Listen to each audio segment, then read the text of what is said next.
للہ رب العالمین والصلاة والسلام علی اشرف الانبیاء والمرسلین اما بعد اعوذ باللہ من الشیطان الرجیم بسم اللہ الرحمن الرحیم وقل رب زدنی علما وقال اللہ عز و جل هل يستوي الذین یعلمون والذین لا یعلمون۔ محترم حضرات، خواتین اور پیارے بچوں، تمام تعریفوں کے لائق اللہ تعالیٰ ہے جو کائنات کا خالق و مالک ہے۔ عبادتیں اسی کے لیے لائق اور واجب ہیں۔ سب سے اچھی بات اللہ کی بات ہے اور سب سے بہتر راستہ محمد رسول اللہ صلی اللہ علیہ وسلم کا راستہ ہے۔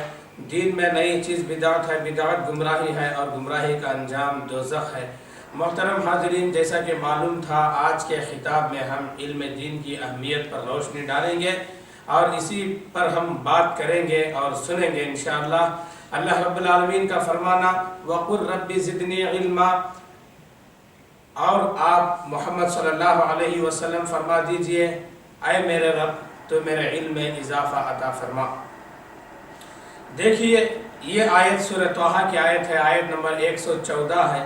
اس آیت کے اندر اللہ تعالیٰ جو یہ حکم دیا کہ علم کی زیادتی کا سوال اللہ سے کرو۔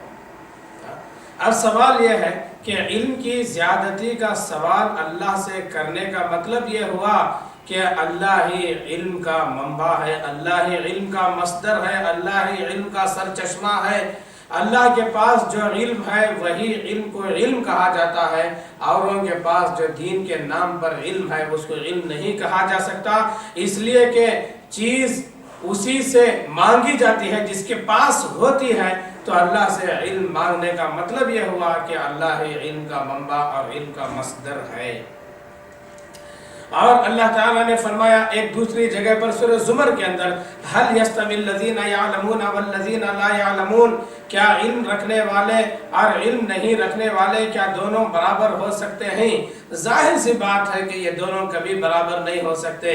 ایک علم والا اور جس کے پاس علم نہیں ہے، یہ دونوں کبھی ایک نہیں ہو سکتے۔ ان کی مثال اللہ تعالیٰ ایک جگہ پر ایسے بیان کیا ہے جیسے ایک آنکھ والا اور ایک اندھا، یہ دونوں برابر نہیں ہو سکتے، اس لیے کہ نابینا راستہ چلتا ہے لیکن کئی خطرات سے اس کو گزرنا پڑتا ہے۔ آگے کیا ہے وہ نہیں جانتا، راستے کے نشیب و فراز سے وہ لا علم ہوتا ہے اور بڑی مشکل سے وہ راستہ کاٹتا ہے۔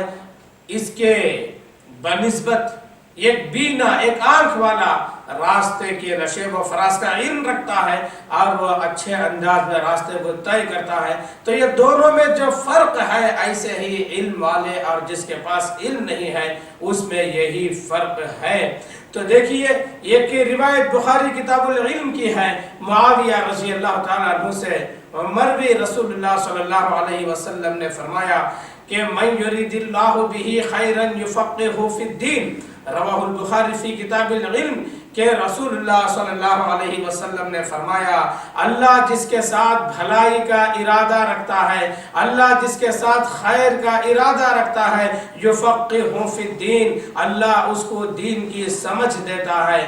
تو یہ دین کی سمجھ اللہ تعالیٰ کسی کو دے دے تو یقیناً یہ بہت بڑی نعمت ہے۔ اور دین کی سمجھ کیا ہے؟ دین کی فقاہت کیا ہے؟ دین کی فقاہت یہ ہے کہ قرآن حکیم کے احکامات کو سمجھیں، اللہ کے نبی صلی اللہ علیہ وسلم کے فرمودات کو سمجھیں، ارشادات کو سمجھیں اور سمجھ کر اپنی زندگی گزاریں، جس کی وجہ سے اس کی دنیا بھی کامیاب ہوتی ہے اور اس کی آخرت بھی کامیاب ہوتی ہے۔ یہ چیز معلوم ہو گئی۔ دیکھیے، رسول اللہ صلی اللہ علیہ وسلم کے سامنے جب کسی بچے کو لایا جاتا،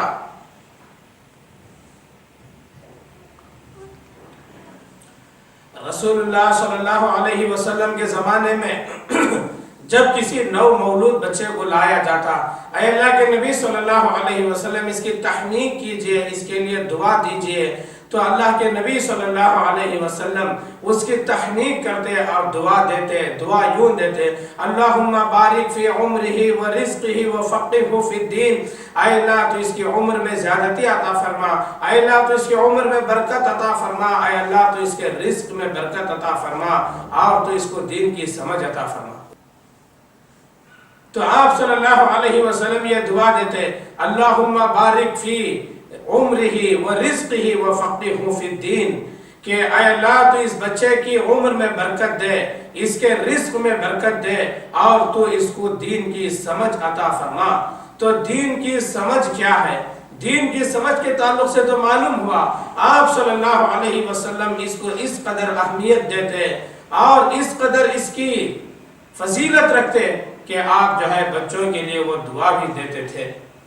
دیکھیے علم کی اہمیت کو سمجھنے کے لیے بخاری کتاب العلم کی ایک حدیث ہے، ابن مسعود رضی اللہ تعالیٰ عنہ حدیث کے راوی ہی روایت اس طریقے سے ہے، عن ابن مسعود رضی اللہ عنہ قال قال رسول اللہ صلی اللہ علیہ وسلم لا حسد الا فی اثنتین رجل آتاہ اللہ مالا فسلطه على هلكته في الحق ورجل آتاه الله الحكمة فهو يقضي بها بين الناس ويعلمها۔ رواہ البخاری فی کتاب العلم کہ رسول اللہ صلی اللہ علیہ وسلم نے فرمایا کہ رشک کرنا، حسد کرنا، یہ کسی کے لیے یہ تمام کام جائز نہیں ہیں، لیکن دو چیزوں میں جائز ہیں۔ ایک وہ معاملہ اللہ تعالیٰ نے کسی کو مال دیا ہے، آتاہ اللہ مالا، اللہ مال دیا ہے، فسلطہ علی الحق، فسلطہ علی ہلاکتہ فی الحق، اور وہ مال کو حق کے راستوں میں خرچ کرتا ہے۔ فضول خرچ کا نہیں ہے یہاں پہ ذکر، بلکہ حق کے راستوں میں اللہ تعالیٰ خرچ کرتا ہے۔ اور یہ حق کا راستہ کیا ہے؟ اللہ رب العالمین نے حق کا راستہ کیا ہے بتایا، بتاتے ہوئے کہا والعصر ان الانسان لفی خسر الا الذین آمنوا وعملوا الصالحات وتواصوا بالحق وتواصوا بالصبر، کہ یہاں پر یہ بتایا کہ حق کے راستوں میں یعنی حق کی تلقین کرنے والے، حق کی تلقین کرنے والے، حق کی دعوت دینے والے، حق کی باتیں لوگوں تک پہنچانے والے یہ خسارے میں نہیں ہیں۔ یہ حق کسے کہتے ہیں؟ یہ حق قرآن مجید کو کہتے ہیں، اور اللہ کے نبی صلی اللہ علیہ وسلم کی سنتوں کو اور آپ کے فرمودات کو کہتے ہیں۔ تو معلوم یہ ہوا کہ یہ حق ہے، یہ قرآن کی تعلیم اور یہ رسول اللہ صلی اللہ علیہ وسلم کی تعلیمات یہ حق ہیں۔ اور دیکھیے یہ حق کے راستوں میں جو خرچ کرنا، حق کے راستوں میں مدد کرنا، یہ ایسے لوگوں کو اللہ تعالیٰ رسوا بھی نہیں کرتا، اس لیے کہ بخاری کتاب احادیث الانبیاء نہیں بلکہ بخاری کتاب الوحی کے اندر باب کیف کان بدء الوحی الی رسول اللہ صلی اللہ علیہ وسلم، یہ باب کے تحت امام بخاری رحمہ اللہ ایک حدیث لاتے ہیں، بڑی لمبی اور بڑی طویل حدیث ہے، بڑی لمبی حدیث ہے، لیکن محل شاہد ایک بات اس کے اندر یہ ہے کہ رسول اللہ صلی اللہ علیہ وسلم پر جب وحی کا نزول ہوا، شروع ہوا، آپ پر پہلی وحی آئی، آپ گھبرا گئے، آپ پریشان ہو گئے اور گھر واپس لوٹے، لوٹ کر کہا زملونی دسترونی، مجھ پر چادر اڑاؤ، چادر اڑاؤ۔ اس کے بعد خدیجہ رضی اللہ تعالیٰ عنہ سے پوری صورتحال رسول اللہ صلی اللہ علیہ وسلم نے بیان فرمایا۔ خدیجہ رضی اللہ تعالیٰ عنہ یہ تمام باتیں سننے کے بعد انہوں نے کہا واللہ لا یخزیک اللہ ابدا فواللہ انک لتصل الرحیم وتصدق الحدیث وتکسب المعدوم وتحمل الکلا وتقری الضیف وتعین علی نوائب الحق۔ دیکھیے یہ حق ہے، یہ حق ہے، فسلطہ علی الحق جو بیان کیا گیا ہے وہ یہی ہے کہ قسم اللہ کی، اللہ آپ کو ہرگز رسوا نہیں کرے گا، قسم اللہ کی، اس لیے کہ آپ رشتوں کو جوڑتے ہیں، سچی باتیں کرتے ہیں، لوگوں کا بوجھ اٹھاتے ہیں، جن لوگوں کے پاس کچھ نہیں ہے ان کو آپ کما کر دیتے ہیں، وہ تقری الضیف، مہمان کی مہمان نوازی کرتے ہیں، اس کی عزت کرتے ہیں، اس کے وقار کا لحاظ رکھتے ہیں، وہ تعین علی نوائب الحق، اور بر وقت جو حق کے معاملات ہوتے ہیں اس پر آپ مدد کرتے ہیں۔ تو ہمارا یہاں پہ خرچ ہونا ہے، کہاں خرچ ہونا ہے؟ اللہ کے نبی صلی اللہ علیہ وسلم جو حق کے معاملات میں مدد کرتے تھے وہاں، اور قرآن حکیم کے اندر جو حق کہا گیا تواصی بالحق، یعنی تواصی بالحق، حق کے معاملات، یعنی کتاب و سنت کی نشر و اشاعت میں ہمارا مال زیادہ سے زیادہ خرچ ہو، اس کا ذکر یہاں پر ہوا فَسَلَّتَهُ عَلَى الْحَقِّ، وہ حق کے راستوں میں خرچ کرتا ہے۔ اور حق کیا ہے؟ حق کیا ہے؟ ایک اور حدیث کے اندر یہ بتایا گیا، بعض لوگوں نے کہا کہ اللہ کے نبی صلی اللہ علیہ وسلم کی تم ہر بات لکھتے ہیں، آپ کبھی خوشی میں بولتے ہیں، آپ کبھی غضب میں بولتے ہیں، وہ تمام باتیں لکھ لیتے ہیں۔ جب یہ بات اللہ کے نبی صلی اللہ علیہ وسلم کو معلوم ہوئی تو اللہ کے نبی صلی اللہ علیہ وسلم نے فرمایا نہیں، بلکہ میرا معاملہ ایسا ہے کہ انی اقول الحق فی الرضا وعند الغضب، میں جو ہے غصے کے وقت میں اور خوشی کے وقت میں میری زبان سے حق ہی نکلتا ہے۔ وہ حق کیا ہے؟ یہی قرآن کی باتیں اور پیارے نبی صلی اللہ علیہ وسلم کے فرمودات اور آپ کے احکامات ہیں، یہی حق ہے۔ فَسَلَّتَهُ عَلَى الْحَقِّ، وہ اپنے مال کو حق پر خرچ کرتا ہے۔ اور دوسرا وہ آدمی وَرَجُلٌ آتَاهُ اللَّهُ الْحِكْمَةَ، اللہ تعالیٰ اس کو حکمت دیتا ہے، علم دیتا ہے، دین کی سمجھ دیتا ہے، فَهُوَ يَقْضِي بِهَا، اور وہ لوگوں کے درمیان اس کے ذریعے سے فیصلے کرتا ہے، وَيُعَلِّمُهَا، اور اسی کی تعلیم وہ لوگوں کو دیتا ہے، اسی کی تعلیم وہ لوگوں کو دیتا ہے۔ تو اس آیت کے اندر، اس حدیث کے اندر یہ معلوم ہوا کہ دو چیزیں ایسی ہیں جس پہ آدمی رشک کر سکتا ہے، ایک مالدار پر اور ایک علم والے پر۔ اور ایک حدیث کے اندر وہ قرآن کا حافظ جو دن اور رات کے حصوں میں قرآن حکیم کی تلاوت کرتا ہے، آتاہ اللہ القرآن فہو یقوم به آناء اللیل وآناء النہار، یعنی ساعات اللیل و ساعات النہار، دن اور رات کی گھڑیوں میں وہ قیام کرتا ہے۔ اس پہ رشک کرنا یہ غبط کے معنی میں ہے، یہ جائز ہے، اس کے اندر کوئی حرج نہیں ہے۔ تو ہمارا مال کہاں خرچ ہو؟ حق کے راستے میں خرچ ہونا چاہیے۔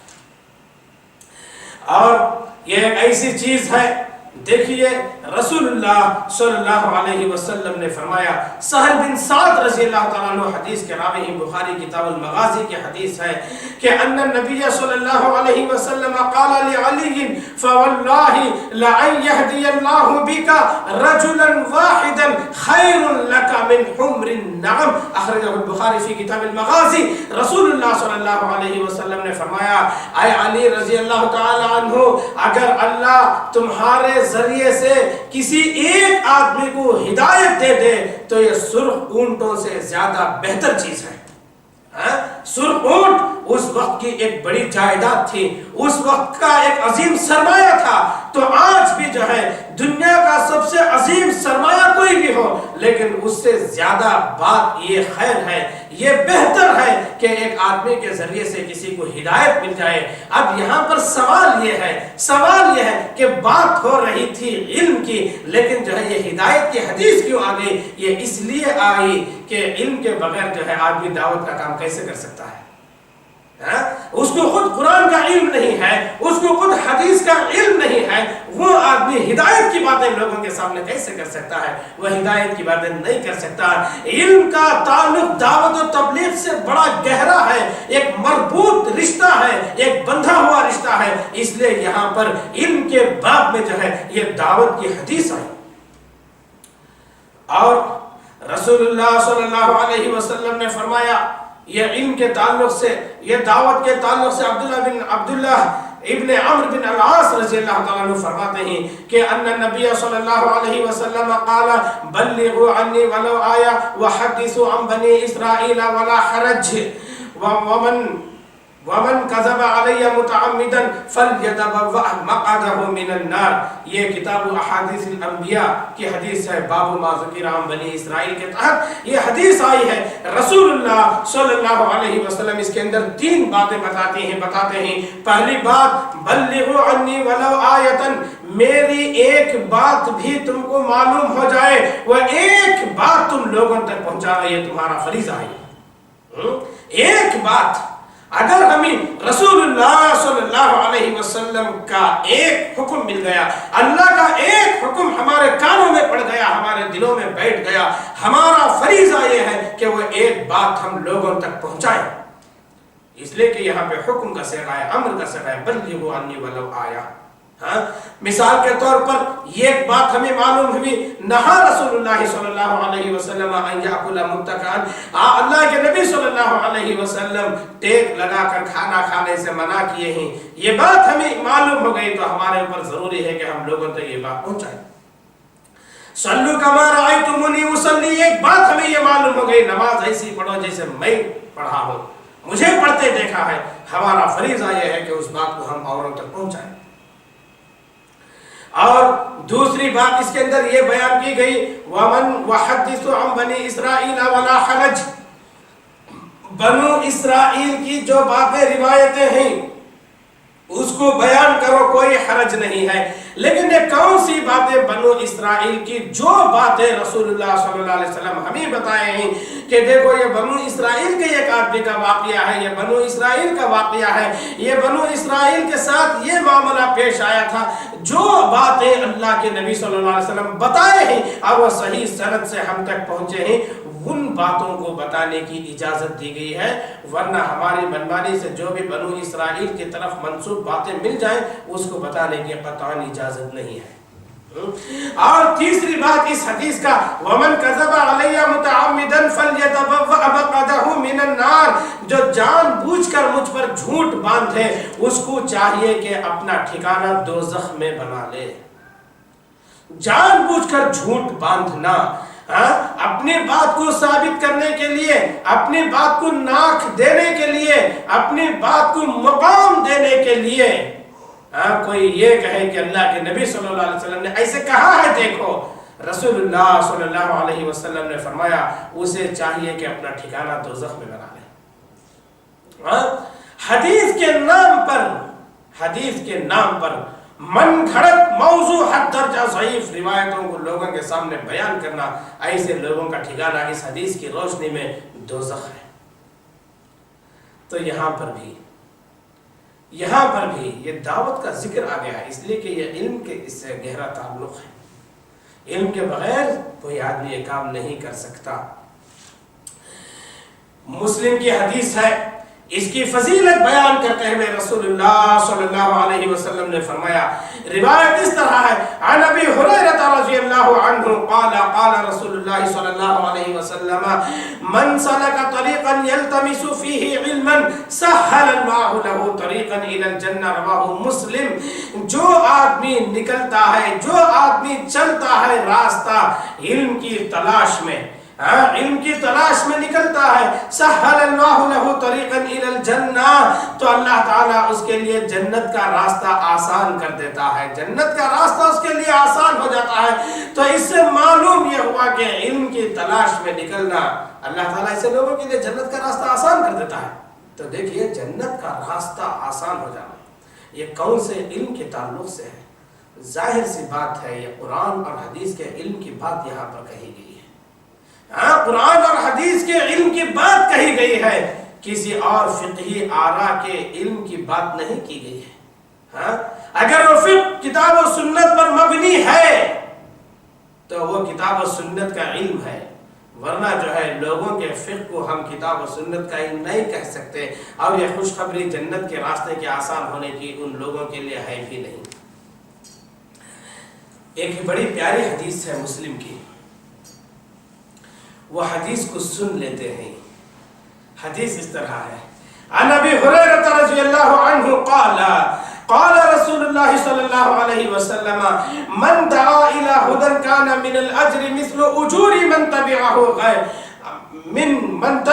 لا ينقص ذلك من اجورهم شيئا، رواہ مسلم۔ کہ رسول اللہ صلی اللہ علیہ وسلم نے فرمایا، جو آدمی کسی کو ہدایت کی طرف بلاتا ہے، کان من الاجر، اس کو اللہ اتنا ثواب دیتا ہے، مثل اجور من تبعہ، جتنے لوگ وہ ہدایت پر عمل کریں گے ان کے برابر اللہ تعالیٰ یہ ہدایت کی طرف بلانے والے کو بھی اجر دیتا ہے۔